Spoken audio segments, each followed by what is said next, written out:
జై Shriram. Welcome to Divyashri kitchen. మొన్న యాదగిరి గుట్టకు వెళ్ళాం కదా, అక్కడ లక్ష్మీ నరసింహస్వామిని అక్కడ దర్శనం చేసుకున్న తర్వాత దారిలో ఉన్న భువనగిరిలో సిద్ధ రమణాశ్రమంలో శివుణ్ణి దర్శించుకున్నాము. అండ్ అలాగే వచ్చే దారిలో స్వర్ణగిరిలో స్వామివారిని, వెంకటేశ్వర స్వామివారిని కూడా దర్శించుకున్నాం అనమాట. అయితే ఇవన్నీ వీడియోస్ ఒకే రోజు పోస్ట్ చేయలేను కాబట్టి 3 పార్ట్స్గా డివైడ్ చేసి నేను పోస్ట్ చేశాను అనమాట. ఈరోజు లాస్ట్ వీడియో.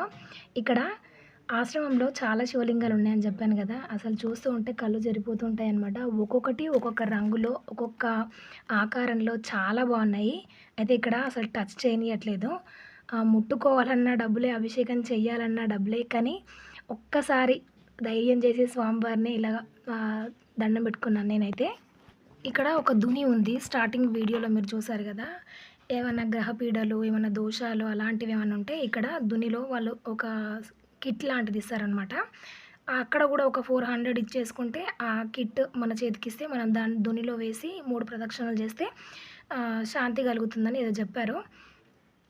మేమైతే జస్ట్ దండం పెట్టుకొని వచ్చామన్నమాట. చూడండి, మొత్తం కూడా చాలా వరకు శివుళ్ళు ఎండకి ఎండినట్టు, వానకు నానినట్టుగా అనిపిస్తుంది నాకైతే.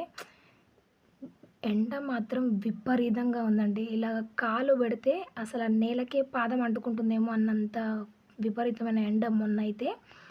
అండ్ అలాగే ఎదురుగా కనిపించేది మీకు సిద్ధ మహాయోగి ఉపాసన మహారాజ్ దర్బార్ అంట ఇది. ఇందులో పెద్ద శివలింగం ఉందన్నమాట. అంటే ఆ శివుణ్ణి ఉపాసని మహారాజ్ బాబా పేరు మీదుగా శివుణ్ణి ప్రతిష్ఠించారంట. ఇక్కడ రమణులు అనే అతను, అంటే ఈ ఆశ్రమం యొక్క పెద్దన్నమాట.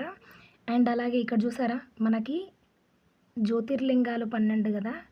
మనము అన్ని చోట్లకి వెళ్ళి చూడలేకపోయినా కూడా ఇక్కడ మనకి 12 జ్యోతిర్లింగాల్లో స్వామి దర్శనమిస్తారనమాట.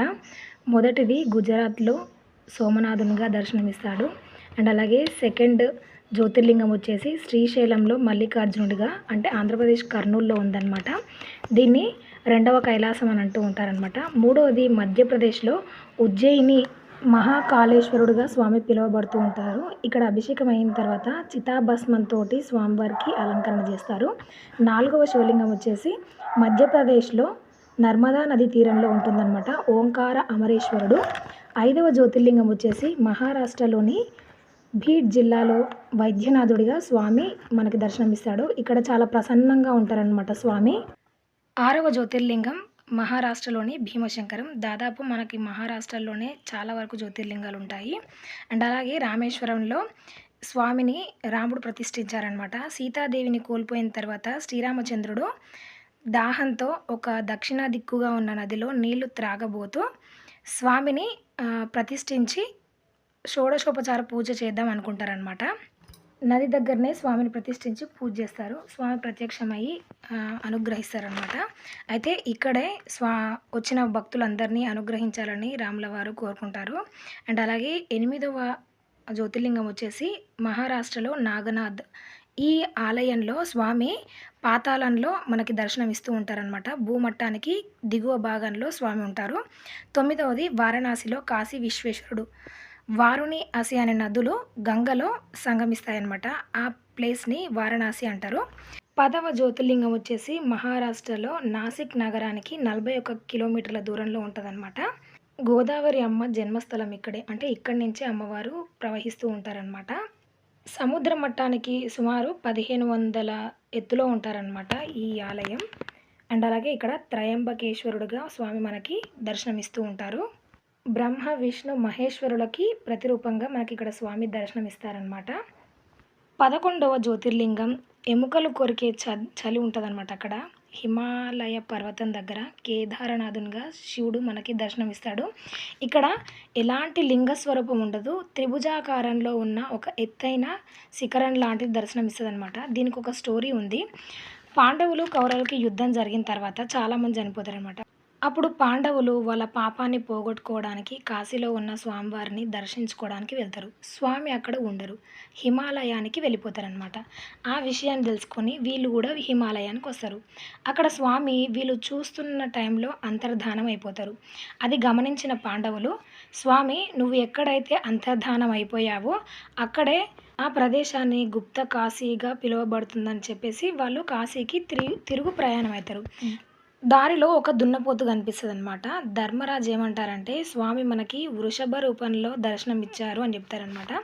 దాన్ని పట్టుకోవాలని చెప్పి భీముడు వెళ్తూ ఉన్నప్పుడు అది గాయపడతది. భయంతో ఎద్దు ముఖము నేలలో దాచుకొని కూర్చుంటది. భీముడు చూసి తోక పుచ్చుకొని లాగుతాడు. ఆ ఊపుకి మహిషి తల ఎగిరి నేపాల్లో పడతదనమాట. మహిషి మిగిలిన భాగం కేదార్‌లో ఉండిపోతది. తల ఉండిన చోటుని పశుపతినాథ్‌గా అంటారనమాట. మిగిలిన భాగంలో ఒక జ్యోతిర్లింగంగా ప్రకటితమవుతాడు శివుడు. అందులో నుంచి స్వామి ఆవిర్భవించి పాండవులకి దర్శనమిస్తాడనమాట. ఇక్కడ స్వామిని దర్శించిన అందరికీ మోక్షం కలుగుతుందని స్వామివారే చెప్పారు. అండ్ అలాగే ఇక్కడ ఈ స్వామి దర్శనం కేవలం 6 నెలలు మాత్రమే ఉంటదనమాట. వైశాఖ మాసం నుంచి ఆశ్వయుజం మాసం వరకే మిగతా డేస్ మొత్తం కూడా ఇక్కడ ఈ గుడి క్లోజ్ చేయబడి ఉంటుందన్నమాట. విపరీతమైన మంచు ఇక్కడ కురుస్తూ ఉంది కాబట్టి ఇక్కడ ఈ గుడిని 6 నెలలు మూసేసి 6 నెలల తర్వాత తెరుస్తూ ఉంటారనమాట. 12వ జ్యోతిర్లింగం వచ్చేసి మహారాష్ట్రలో కృష్ణేశ్వర జ్యోతిర్లింగంగా స్వామివారు మనకి ఇక్కడ దర్శనం ఇస్తారనమాట. మనము 12 జ్యోతిర్లింగాలు దర్శించుకోవాలి అంటే లాస్ట్ ఈ మహారాష్ట్రలో ఉన్న కృష్ణేశ్వర మహాలింగాన్ని మాత్రం దర్శించుకోవాలి తప్పకుండా.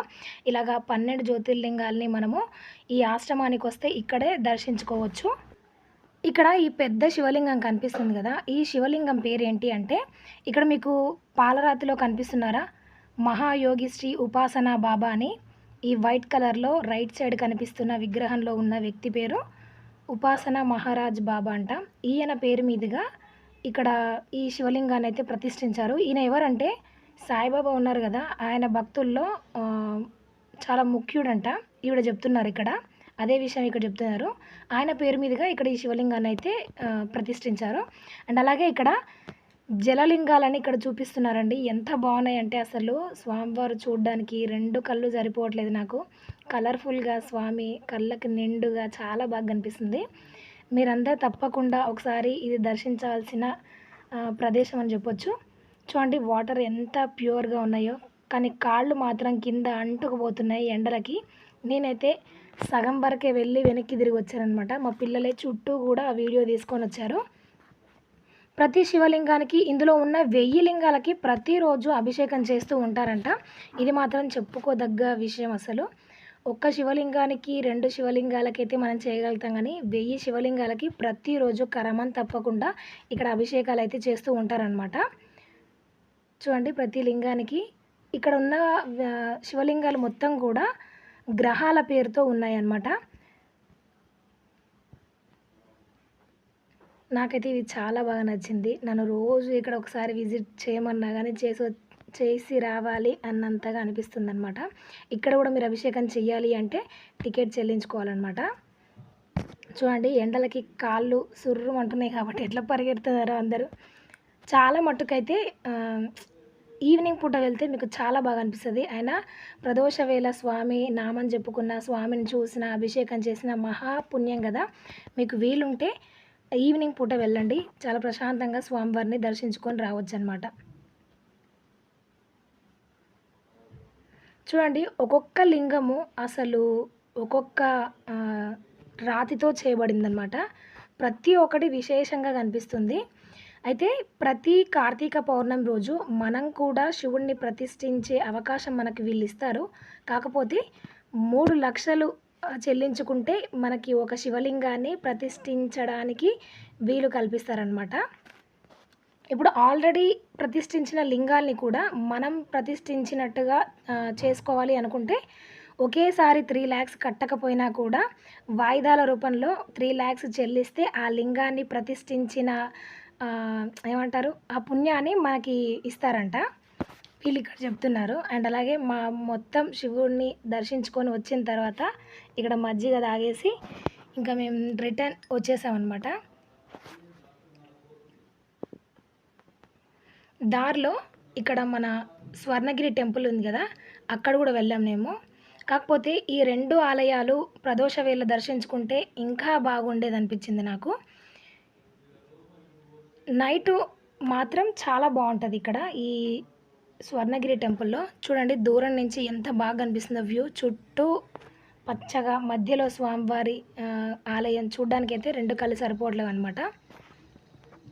నిజం చెప్పాలంటే కొంచెం వాతావరణం చల్లగా ఉన్నప్పుడు లేదంటే ఈవినింగ్ పూట ఈ గుళ్ళు వెళ్ళడం చాలా మంచిదనమాట. ఇట్లా ఎండల టైంలో ఎళ్తే మాత్రం మనకి స్వామిని దర్శించుకున్న అనుభూతి కూడా ఉండదనమాట.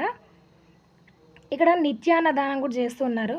కానీ మేము జస్ట్ స్వామివారిని దర్శించుకొని వచ్చాము. ఇక్కడ సర్వదర్శనము అండ్ అలాగే టికెట్ కూడా అనమాట. వీఐపీ దర్శనము 3 రకాల దర్శనాలుంటాయి. మేమైతే మామూలు దర్శనం ఏమంటారు సర్వదర్శనం కాకుండా మనిషికి 50 రూపీస్ టికెట్ మీద మేము దర్శించుకున్నాం అనమాట.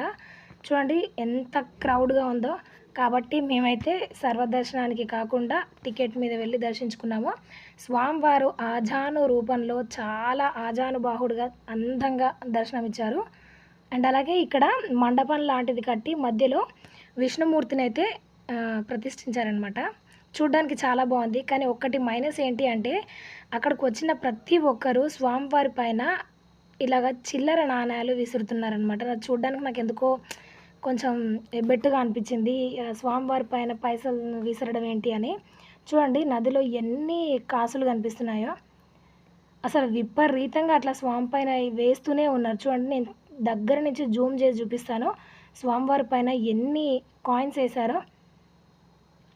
అలా పడుతూనే ఉన్నాయి. అసలు అది ఎక్కడి నుంచి వచ్చిందో నాకు తెలీదు గానీ, ఇలాగ స్వామివారి పైన ఉన్న కోనేరుల పైన అలాగ పైసలు వేస్తూ ఇది ఎక్కడ ఆనవాయితో నాకైతే తెలీదు గానీ, ఇది మంచి పద్ధతయితే కాదనిపిస్తుంది నాకు. ఇలాగ స్వామివారి దర్శించుకొని హాయిగా ఒక విషయం చెప్పాలి అంటే 3 గుళ్ళకి వెళ్ళినా కూడా ఏ ఒక్క దగ్గర ప్రసాదాలు కూడా కొనకుండా ఫాస్ట్‌గా స్వామిని దర్శించుకోవాలన్న ఆత్రంలా హడావిడిగా వచ్చేసామనమాట. మేమొచ్చిన హడావిడికి అక్కడున్న క్రౌడ్‌కి అసలు నిజంగా ప్రసాదం తీసుకోవాలన్న థాట్ కూడా రాదనమాట. ఎక్కడ చూసినా కూడా బార్లు తీరిన క్యూ అనమాట. ఇది ఈనాటి వ్లాగ్ అనమాట. మీకు నచ్చితే లైక్ చేయండి. మీ ఫ్రెండ్స్ అండ్ ఫ్యామిలీ మెంబర్స్‌కి షేర్ చేయండి. మరికొన్ని డిఫరెంట్ వీడియోస్ కోసం ఛానల్‌ని సబ్స్క్రైబ్ అవ్వండి.